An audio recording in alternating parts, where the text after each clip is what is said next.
All right, last match of the week. Can I get my stuff together? Can I actually play the game? Let's find out. Split the first two. One win, one loss, and I'm coming away from those feeling like I just gave it away, which is funny because the first match I didn't actually give it away. Like I scratched on the break and he ran that table out. Like, good on him. Like, nothing wrong with that. And obviously, you don't want to scratch on the break, but nothing that I did glaringly wrong. The second game in that first match was a little weird, but like, it's whatever. I think it's the second match that sat with me because there were plenty of opportunities to play well, and I just wasn't playing as well as I want to be. Opening up with Mark here, I played Mark before, and I had a split set with him in their previous attempt, and came away from that feeling pretty dissatisfied as well. So I'm kind of out for revenge to some extent, but I also need to make up some points, and I want to play better. I want to come away feeling like I actually know what I'm doing. So let's see if we can straighten this out. These are good safes, and I like this result that I got because it's specifically something that I've been practicing at home, where I'm banking the ball. It's the split shot, right? Where I'm sending the cue ball to the other side and I'm leaving the object ball between the second and third diamond here.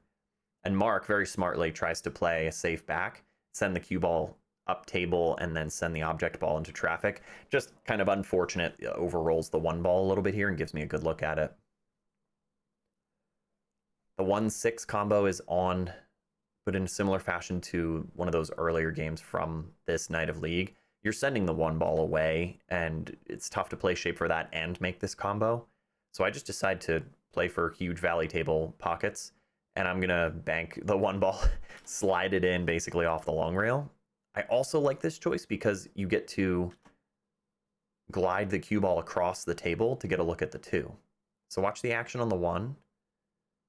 Slides in, and the cue ball cooperates. We get a cross table. I played it into the first diamond, maybe a little deeper than that, but still, when the angle's that flat, you have a lot of leeway. So cutting the two, the natural path is okay here. You have to manipulate this just a little bit to get between the 4 and the 10. So I could speed control and stay under the 3. No, I let it out. I don't think the 3 goes past the 5, though. I'm going to have to look at a 3-10 combo.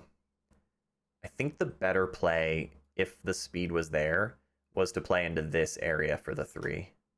3 in the top left corner, and then I'd have the 4-10. Because this is a much tougher combo. Even though the 10's hanging, cutting the 3 ball that way is a little deceptive.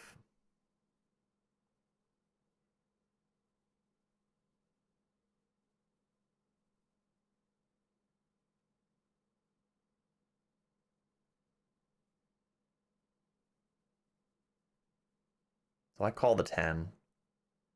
There's no early 10, so this wouldn't be a win.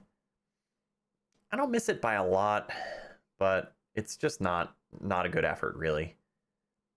I tie up the 4. He's got access to the 3, but I can't see him shooting at this. I don't think he's going to try to make it. So maybe he just sends it down table and tries to hide it from me.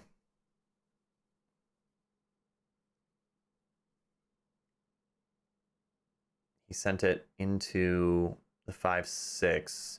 I don't remember him calling a ball, though. I think it was just an attempt to put me behind the 7. Which, if that was the plan, that's a good play. The speed was pretty good. Now I have to kick at the 3. I don't know if I even considered this line, because that seems hittable from where the camera is. This line's okay too, but you have to commit to the 1 or the 2 rail. So you come a little deeper into it for the 2 rail, and maybe like this could go. Not that you want to flirt with the 4, but I'm going 1 rail, and I want to try to just get full into the 3. Easy speed. Oh, sniffed the paint on that 3 ball. Like, I called the 3, and he was like, "Oh, or that or the 6," or something like that. Mark's got ball in hand. Not a lot to do here, but he does need to use the 3 to break out the 4 and the 10. So this could be the shot of the rack if he can open this up and develop it in a way that he can continue the run. That's looking okay. That's well played.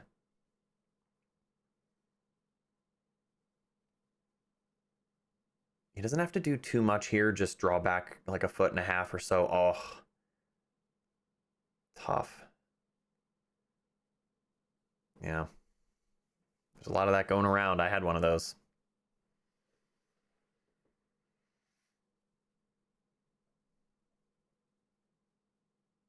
So for my part, I'm long and straight in on the 4. I don't have a lot of room to get out for the 5. A plain stop shot on the 4 leaves me hooked behind the 7 from this space. So what I have to do is manipulate it so much that I just punch out away from the 7 and give myself some kind of look at the 5. I'm not trying to get crazy here. There's no reason to try to draw back down to get like into this zone or anything. Just punch off the 4. Again, take advantage of the big pockets. Probably play it here into the long rail. Oh, I went the other way. That works. Yeah, I decided to basically cut the 4 into the long rail or the short rail side and have the cue ball come off the long rail and back. Either works. I think realistically, shooting it into the short rail side is, or wow, the long rail side is probably safer because all of the cue ball's movement is out towards the center of the table instead of cutting into the short rail side where it has to go to the long rail and then back out. But good recovery shot here on the 5. We're long and pretty straight in. And instead of playing a stop shot on the 5 and then being faced with a long shot on the 7, I play a controlled draw from distance. I'm able to get to the 7 in the side. And I'm not trying to get fancy here. I don't need to be straight in on the 9. I don't need to get above the 9 ball to get back down below the 10. I'm just putting the balls in the hole where they're closest. I just want to get this game done. And honestly, that type of thinking, keeping it simple in this way, is going to help me settle in this particular set. So I snagged the first game, Mark's breaking, and I know he's going to want to get some good licks in this rack after the kind of weird miscue situation. Makes a couple on the break. It's a pretty good layout, but he's not left with a shot on the 1. So I could see him pushing from here. And he'll push to a defense type position, I would expect, to where I don't have a good offensive option.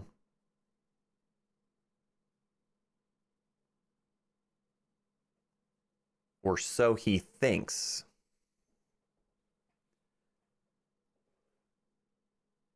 I stepped up to the table and I looked at the defense. You know, do I want to... I gotta find a different spot for my camera. Do I want to put him behind the 2 ball? I call the bottom right-hand corner and I attack this. I say, I see your push into a defense and I'm going to tell you that there's an offensive option. Unfortunately, based on the camera angle, you can't see it, but it goes clean, guys. It goes so good. Doesn't even touch the 7. And I look at my line on the 3. If I get good on the 3, I'm getting out here. I have a lot of room to get on the 3. Being above it would complicate things. You do want to get down kind of close to the 8 ball, but I don't have to do anything crazy here. This is speed control. I underhit that. Yeah, I wanted to bring it into this area. Not off by a ton, and this is still serviceable, but now I am faced with cut on the 3, and I'm going to have to draw into this rail and keep it above the 4. But now that I'm actually shooting the way that I'm supposed to shoot, I can play that clean. I get a little unlucky here to have to shoot over the 10, but I'm just going to play the 4 clean and come back out for a shape on the 7. Pockets are so big, guys. Come up long rail side. I'm flowing now. You see my tempo change? Come up on the long rail side. I know I need to be above the 8. Boo-hoo, I'm not on the right side of the shot line. I'm just going to correct it with some inside. and still leave myself the right angle to get over for the 10. Here's the hitch, though. I get on this 9 ball and I look at it. I'm very comfortable with this shot. It's taking me in the right direction. But I play this one a little sloppy. It's interesting. Ugh, man, I really try to miss that. I don't think that kind of sloppiness, I don't think that would happen if I were playing on a diamond table. I don't think that happens on my home table anymore. But it happened here, and I think it's just because I was flowing and I was taking that kind of thing for granted. That is absolutely something that I need to be training out of my game, because I don't want to get in the habit of playing those shots in a sloppy, lazy way, because it's going to bite me in other formats when I'm playing with other equipment. I just don't need that. But nonetheless, closed out this set. I got those 2 wins, so I finished okay. I finished 4 wins out of 6. It's not bad. I don't think I've gone below 4 this season, and it does keep me in first place in the league, I'm pretty sure. Fargo's going up. In case you didn't notice, the Fargo score is going up. It's not bad. It's not where I want it to be, but we're getting there. Still preliminary. I don't have the little P there, but you can see how established it is based on that progress bar. So stick around. More to see. Some exciting content coming. More of the collaboration with Josh Powell from Amateur Pool. So yeah, stay tuned for that, and I will see you guys again soon.